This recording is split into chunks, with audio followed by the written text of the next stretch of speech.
Assalamualaikum warahmatullahi taala wabarakatuh. Nama saya Muhammad Al-Fatih bin Haswadi dari Ma'had Imtiaz Integrasi Ilmuan Ulul Albab. Orang kata kalau kita nak jadi pemimpin ni, kita kena jadi ketua kelab lah, kita kena jadi ketua pelajar lah, kita kena ada gelaran, kita kena ada jawatan. Tapi sini saya bagi tahu satu benda. Sebenarnya pemimpin ni bukan dekat jawatannya. Kalau tolong cikgu angkat buku, itu pun pemimpin.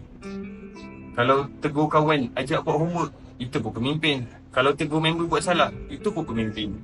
Sabda Nabi Muhammad SAW dalam hadis baginda bersabda, kullukum ra'in wa kullukum mas'ulun an ra'iyatihi. Setiap manusia ialah pemimpin dan setiap pemimpin bertanggungjawab atas apa yang dipimpinnya. Tak payah tunggu nak jadi pemimpin baru nak tunjuk contoh. Kita buat je dulu, kita tunjuk je dulu. Yang penting kita ikhlas. Jadi tak perlu kita tunggu. Tak payah tunggu ada pangkat baru kita nak jadi pemimpin. Kita mula hari ni. Kita mula dengan benda yang kecil. Sebab perubahan yang besar selalu bermula dengan langkah yang kecil.